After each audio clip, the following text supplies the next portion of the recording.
Hi everyone, welcome back to another Simple Planes video. In this video, I will explain the many progress updates for the SWL-120. So, let's get started.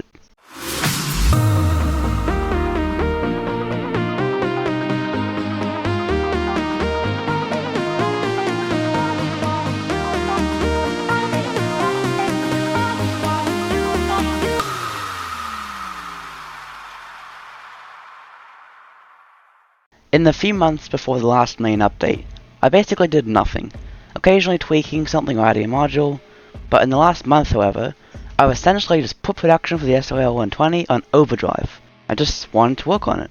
I have made many bug fixes, tweaks, and improvements, and I have a lot to show off today. In fact, so much that it's actually going to be 2 videos. I'll just see how much I can get through today, and then next week's video will be everything else I didn't get through today. I'm going to start with the numerous small changes. A lot of these have been things I've just been putting off for a while, and others are things I just wanted to do. Like I just found something, figured I could improve it somehow, and I did that. A main factor in my putting off the small little details is the fact that I'm modded. Like as you can see here, for example, the wing base, the wing base.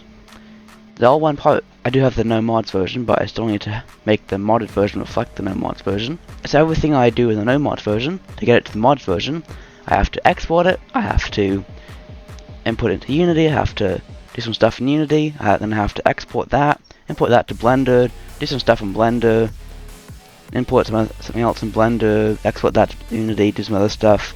Then I can finally export my mod with the 2 parts that I've changed. But to make this easier for me to do, I've done some rearranging of my Unity project files. I'm not going to try and explain that here. Well, essentially, I just need to export it, do something else, and then it's back. Like it's still a process, but it's simpler than it was before. So now let's actually talk about the changes. Some of the simple ones requiring a mod update, like I just explained, are the lights at the wing root here are recessed into the wing, just like the outside ones. The outside ones are like this, and I made the inside ones be like that. Previously, they were just like on the filled-in wing root, just exposed. Second change is the engine pylons are now realistic. Instead of being that weird thing where they just like taper into the center, they just curve into the engine cowling itself, like in real life. Looks much better. The third thing is I fixed a bug with, well, it was not just the engine cowling, but it was a bug where basically the inside, the grey part, was clipping with the white. So the grey part here, and I guess I'll demonstrate this on the no mods version, as I say, this grey part here, I'm just going to try and recreate it. It was too big, like it was sort of like here where you can see how it like clips with the white part of the cowling. It wasn't like this, but it was like if you zoomed out enough, you could see the white cowling showing through the grey, and it was like glitchy and stuff. So I just fixed that. It was a really simple fix, but again I had to export that to Unity, which is easier by my new process. The other thing I did, I'll demonstrate this on the no mod version as well, is I can demonstrate this in the level, and it's where if I extend the flaps, this part in here, the cream part, well the 2 cream parts, they are now colored cream. Previously they were white because they were showing through the bottom of the wing, but I changed that to be like the outboard spoilers. The 5th and 6th parts, well there's 2 different parts, but the 5th thing I did is where previously in the modded version, the interior, I'll just try and get a good angle, a part that was, I think this is a good angle-ish, the part that like makes up these sets of walls, so where the cursor is here, the yellow wall here, and this one here, the parts making up those walls were nudged down enough such that they were visible through the roof of the cargo bay. I have now fixed that. And the 6th thing, which has a similar idea, is where a part from the wing base was showing through the cargo bay, and again required me to just change it in Unity. The 7th thing is where, see this floor here, I made it grey, not white, throughout the entire interior. The cockpit, which I'll show you in a bit, has a grey floor, which looks weird if it's white, and since the interior had a white floor all the way through, I just changed it to be grey. And also in real life, you have like carpeted floors, like the hard carpeted floors, not like soft carpet, which is also grey-ish. so it just makes it more sense to be grey, not white. And the last small little thing I changed is where I added the cockpit roof. Here's a good example. If I just nudge the entire interior out, I added the cockpit roof here to the interior. Previously it wasn't added. You may also notice that it is a lot higher than it was before. Previously it just slipped right down and then flattened out. I'll get to that in a bit, but that's just something to note. Added it to the interior. And now this actually brings us into the cockpit, and oh boy, is there ever a lot have changed. I'll start with a general overview. As of this video, there are 4 core files making up the SWL-120 development. They are the fuselage, with its mods and no mods counterparts, the cockpit itself, which is this one here, like just the cockpit, and the 4th one, which wasn't there in the last Progess update, but it's there now, and it's called SWL-120 Cockpit Controls. The mods and no mods fuselages are essentially a fully complete, or at least until I add more stuff, plane just without the cockpit, so everything works. They can fly, the engines auto start and level load, so you can control them, and all the controls like say fasten seatbelts and no smoking signs, or the actual cabin lights, or say the flaps or hydraulics, that's applied to activation groups and basic inputs. Doors have their own buttons, so they are like self-contained. I've designed it such that if I want to make a test fit, which is where I just assemble a cockpit into the fuselage and see how it goes, all I need to do is just drag a single part, which I'll demonstrate this. I just need to grab this part here, and by nudge you can see everything is connected to it. This is just some decorative stuff, just so I can see what it looks like. I need to nudge it forward by one nudge, then half, and then another nudge. Then I can disconnect it from the shaded part, and I can add a new connection to this block here. I can delete that and that. Then I can drag this to the sub-assemblies panel. Let's call it something like cockpit. Then I can load up, say, the no mods or modded version. I'll do the mods version. I can drag it out here. Make that block the same position as this block. And then I would need to also add some connections and add all the variables. And then I'd have a full test fit. As you can see, everything breaks if there's no variables. And you can also see there's a lot of new stuff, and I'll talk about that, well, now I guess. So the cockpit controls file is where I develop new stuff. It looks like it's the full plane just because I need that for the flight model. So I just grab it, the modded version, so it's easier to run, remove the interior because I don't need that. And then I have a simplified version of the cockpit where I just have everything I need to develop new stuff. And there's a lot of stuff. Now where should I start? I think I'll actually start mostly in the order in which I developed all of this. So the first thing I wanted to develop was the yokes. Yokes are actually pretty simple. You just have a bunch of fuselages and then some rotators. But I wanted them to work with virtual reality, which is again mostly simple. I just need to replace the rotators with control bases. They use pitch and roll. They work as you'd expect. There's not much else to them. There's also a checklists panel. This lists all of the checklists for the aircraft and have tiller modes, which I'll explain later. This is a reference list for all the checklists. So say if you've just taken off runway, you can just look at the panel on the yoke here, figure out which checklist you need to use, and then use this, which I'll also explain in a bit, which hasn't actually developed yet, and then follow that checklist. There's really a lot. There's just so much to explain. So I developed the yoke, and then I worked on rudder pedals, which are again pretty simple. They don't actually need to work with virtual reality because you don't need to like grab them. I personally have a set of USB rudder pedals, so I can use those to have rudder pedal control, which I'm doing right now. But as I'll explain once again in a bit, the tiller interacts with the rudder pedals, and actually I think I'll explain the tiller now. So, built the rudder pedals, they're pretty simple, they just work with yaw and brake. And then I did some more research and I built what's called the tiller. Now, a lot of the stuff is designed for VR and the tiller is exclusively for VR, so I'll just switch over to that. So the tiller has 3 modes, and you can also grab it and move it.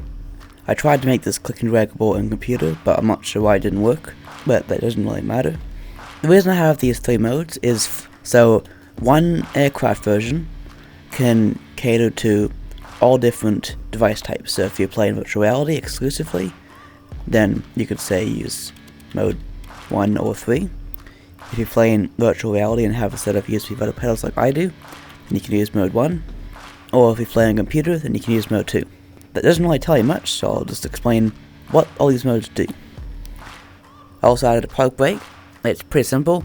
All it does is stop the engines from producing thrust. That's the best way I can implement a parking brake. Pretty simple to operate.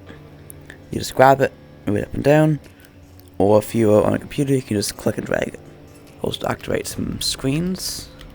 I'll explain all this later. So I just have a bit of speed, just enough so I can demonstrate that moving. There you go. So, we're in mode 1. Mode 1 is as explained on the yoke input, where tiller controls tiller.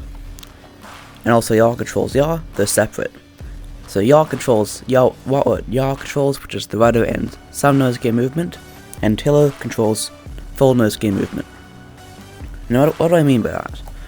So this aircraft uses a lot of custom sort of like fly-by-wire controls.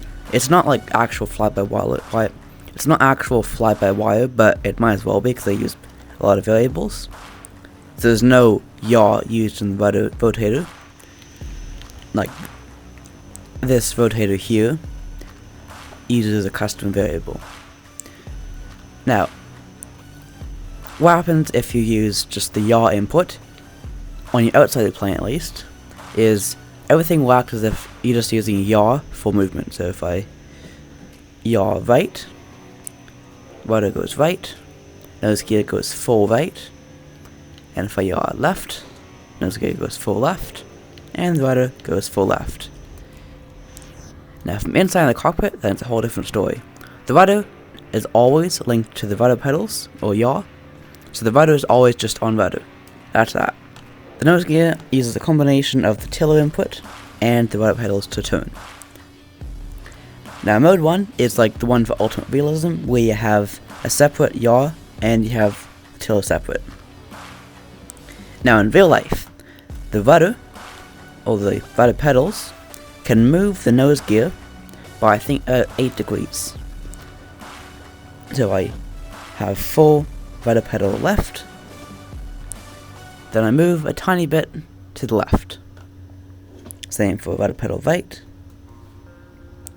then you move a tiny bit to the right.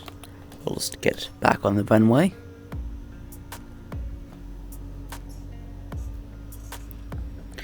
Now, the tiller allows you to have full steering of the nose gear. Like it really is. It is in fact the steering wheel. And that's mode 1, where tiller controls tiller and yaw controls yaw. I don't say that on the yoke, but that's just for tiller. Now, mode 2. Mode 2 is where the tiller and the rudder input are the same. So if I'm going to not touch my rudder pedals, if I grab the tiller and move it to the right, I'm actually in mode 2.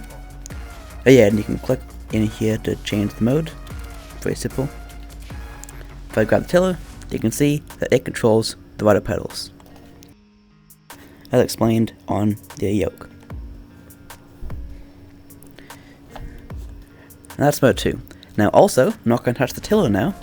If I just use the rudder pedals, which are just yaw, then that controls the tiller. Now mode 2 is useful for when you're playing on a computer or mobile, when all you have is yaw. You can't touch the tiller. Now mode 3, in some ways is the same as mode 1, but in other ways it's not. And it's where tiller exclusively controls yaw, or rudder input. Now obviously this is not actually set to yaw, but because of the way I've designed the variable system for this plane, I just steer myself away from the wall. What was I saying? Yep, because of the way I've designed it, I can make it so the tiller can control other stuff. So this is for when you're in virtual reality and you don't have a set of USB rudder pedals, and you can only touch the stuff in the plane around you. Now, the reason why you might want this over just normal tiller is so you can just have, say, well, actually no, it is, so you can control the rudder. This is basically your yaw input device. And also so you have limited nose gear steering for slightly correcting your position on the runway. This is not the runway, but it doesn't matter for this demonstration. And those are the 3 modes. Now that we're in there, I'll just quickly demonstrate the landing gear indicator. When you pull the gear lever up, everything goes to transit. This is because the landing gear is being attracted, and as soon as landing gear is attracted, then display is up. Not in the water. One moment please. There we go. Don't know why this plane can fly through water, but doesn't matter, as physics is already broken. So the gear status, just like all the outputs here, actually just tells you what the landing gear is doing. It uses part variable outputs. And there, as you can see here, works as you'd expect. You can grab it and move it. Everything else also works as you'd expect. Now I'll explain all the displays when I'm back on the computer, but I'll just quickly show you the heads-up display. You can move it in virtual reality by grabbing it and moving it down. That's all there is to it. There's also the display itself, which I'll again explain a little later. It snaps to its position, so it's either on or off. It's not like half extended or half retracted, just so you don't have to fiddle with it too much, especially on computer or mobile. Now, checklists. So, as you may have noticed on the yoke, there is a list of different checklists. Now, on the SWL-120, my last aircraft over 2 years ago, I had a checklist in the aircraft, which did work in virtual reality somewhat. You clicked a button and it moved in front of you, and you could change pages. I've taken this a step further in the SWL-120 with what I call an iPad, or a snake pad, because SWL stands for Snake Wonderland, the manufacturer of this plane, since this is like from a fictional universe. So, might as well call it a snake pad, because why not? This is going to display checklists. What is up with my controller? This is going to display checklists, and it's also going to display some other information, which I'll explain in a future video, because I haven't done any of that. It doesn't just sit in the vest. What is my hand doing today? As I was explaining, it doesn't just sit in the vest. It has 5 positions or settings that it can like snap to. It can just sit on the vest, or it can be locked to the yoke, and it moves with the yoke. This took a while to code. It's not 100% perfect, because like it moves slower than the yoke does. You can see the checklists clipping through, but I think it's good enough. And it can also go to the first officer side. You have an identical set of stuff here. There's only one snake pad because of performance limitations. There's also a 5th setting. You can unlock it and grab it. This is virtual reality only, but you can grab it and move it around the plane. Pretty simple. The way this works is it uses what's called the 6 degrees of freedom control base, which wasn't made by me, but I used it. And it allows you to, instead of just having control bases, say, locked to certain axis, like just roll or just pitch, it just allows you, the user, to control every single axis, for your position axis and for your rotation axis, individually. You can do this to, say, snap it to something, or like not snap it, just put it in a certain position, or you can have it so you can pick it up and move it around. What else is virtual reality exclusive? Not much else, so I'll just switch back to PC and then I'll show you all the screens and everything else that's new. There's a lot of it. Oh yeah, one last thing I forgot. I've redesigned the seats, and one thing you can do is grab the armrests individually and pull them down. And now back to PC. So just to give a brief overview of the general cockpit interior design changes, the overhead ceiling has been moved up a bit, and I've increased the length of the glare shield. It's a better view of the profile from this side. You can see here. The glare shield is something that extends past all the instrument panels, or at least the front ones, to, as the name implies, shield you from the glare of the sun, or shield at least the panels from the glare of the sun, so you can see them. I did have a rudimentary glow shield. It was about half the length, and it didn't cover the autopilot panel, but just because I wanted to make everything look ultra realistic, I increased its length and added the glow shield to the autopilot panel. I also widened the autopilot panel, because I'm going to expand the autopilot soon. Maybe I'll even do that in my next video, and just, well, that's it for glow shield. Now, the cockpit screens. The first screen I added was the primary flight display, like this square here, not the bottom bit. As you might recognize, this primary flight display is a modified version of the original primary flight display, like the one and only one-part primary flight display, and I've heavily modified it. I also learned a lot about label coding.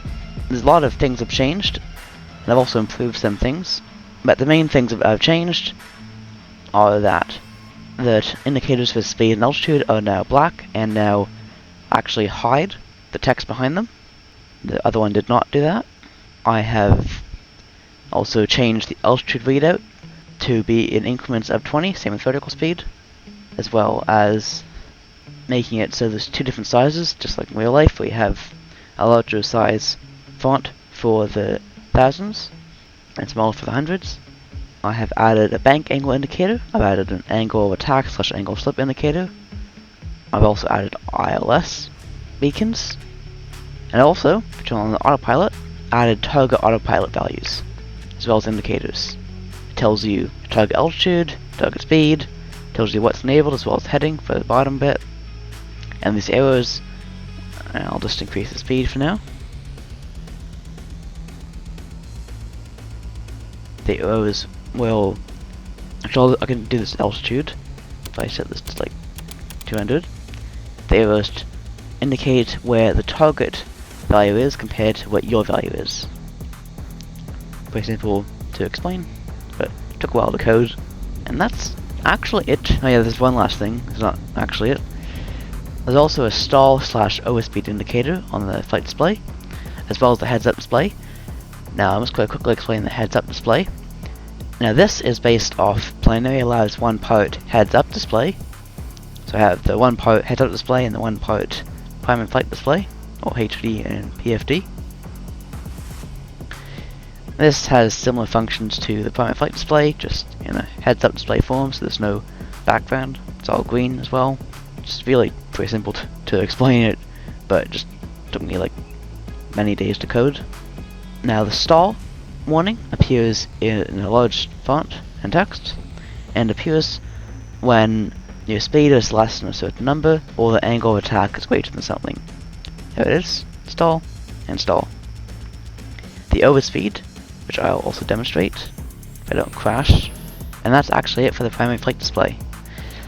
So now let's move on to the heading indicator, so heading screen, so no, navigation display, that's what it's called. This is similar to the 787 and 767 modern class cockpit update. I've drawn inspiration from several sources. The navigational display below the primary flight display, all it does is just be a compass with, of course, a target heading indicator, as well as displaying some information like your ground speed, your true airspeed, and your altitude above ground level. And then it's the navigation display. The navigation display is honestly quite simple. It took me a while to code it, but it's honestly pretty simple to explain and read. Like, yeah, this is you, this is the heading indicator, yeah, your target heading, your heading, a line. It's all written in label code. There's no actual moving parts. Like, there's moving stuff, but it's all in the label, which is pretty cool. One part for the entire navigation display here. This will also add waypoints and flight plans and a lot of other navigation stuff in the future. Not right now, but I haven't coded that. But I'll work on that in a future video. Oh, and there's the overspeed indicator. It's very simple to explain. Like, it tells you if you're overspeed. And now on to the engine information and crew loading system, or EICAS. I don't know how to pronounce it, but it's spelled EICAS, and it pretty much displays engine information and alerts the crew of information. That's like all it does. Right now all I have is just one screen, which is the engine information, and I have a flaps indicator. I'm going to add some messages eventually. Step 1, finish the plane, so I'm going to wait to do that. Now the engine dials took me like a while to code. I actually wrote a script to generate the circles, because all these circles are individual lines. That's not what I'm going to explain today. They display certain information about the engines. The left one is engine number 1, and the right one is engine number 2. Pretty simple. The top one is engine thrust. In real life it's called TPO, or thrust to pressure ratio, I think it's called. And in simple planes, it just displays the actual thrust output of the engines as a number from 0 to 1. At idle, we have 0.02, well, there's no units, so 0.02 thrust, because I made it so there's still a tiny bit of thrust, like, because the engines are still running, they're producing some thrust. And then it goes to 1 when you add full power. You also get an indicator of your target thrust setting, and a cool little white line that tells you where your target thrust setting is on the dial. I really like this white line, just looks so cool in my opinion. Below that we have N1, which is the engine N1, it's like the front fan, and it's a percentage from 0 to 100. There's no percentage sign, but that's what it is, 0 to 100. This variable is already coded, because that's how the engines work. They do use N1 and N2. EGT is just a simple function of N2, which is below. EGT is actually N2 to the power of like 2 point something, just so it looks a little more realistic because of how N2 works, because N2 idles at 0 point, not 0 point, N2 idles at 70%, just because of how it works in real life. And obviously I don't want EGT to be like 70% of full temperature, so I just had an exponential function. So right now it's at like less than half of its max EGT, but as N2 increases by just 30%, EGT goes up to 1050. These numbers are drawn from the 777, just EGT. I have plans to add more engine information in the future, but for now, this is all I have. Flaps indicator is very simple to explain. As you move the flaps lever, a target flap setting will appear, and the white bar indicates the true position of the flaps. This doesn't use part variable outputs, but since the flaps run off a variable, then this also runs off that same variable. Pretty simple. That is it for the cockpit. There's also the seats. Here's another good view of them, with all the armors down. Here's another good view of the cockpit from behind. Everything looks pretty realistic. And one last thing I've changed before I change over to the cockpit file is the engine reverse thrust behavior. Oh, and also forgot to mention, when you enable reverse thrust, it displays reverse at the top of each engine thrust stack. So if I only engage the right reverse thruster, I don't know how to actually say that, but if I engage that, only the right one will display reverse. Pretty simple. Again. Now, previously, the way this reverse thrust works is, as long as the reverse thrust lever itself was up, then open the reverse thrust cowling. That worked fine. However, if you had the engine at a high speed, and then you move the reverse thrust lever to idle, or like disabling reverse thrust, then the engine cowling would slide back, and because of how the engines work, like the physics engines, the plane would have a bit of forward thrust for a period of time. I didn't like that, so I've now changed it such that, if I just park so I can demonstrate this, if I hold fire gun, which is the input, let the engine spool up for a bit, then release it now, notice how they take a while to spool down before the cowling closes. I also added what's it called? I added a check for this, so if the cowlings are open, the engine is still spooling down. If I add some throttle, then it overrides my wait for spool down behavior and automatically closes the cowling, because you have demanded forward thrust, and so the engines will provide forward thrust. That is it for the cockpit controls file. Now let's talk about all of the general cockpit updates, like the overhead panel.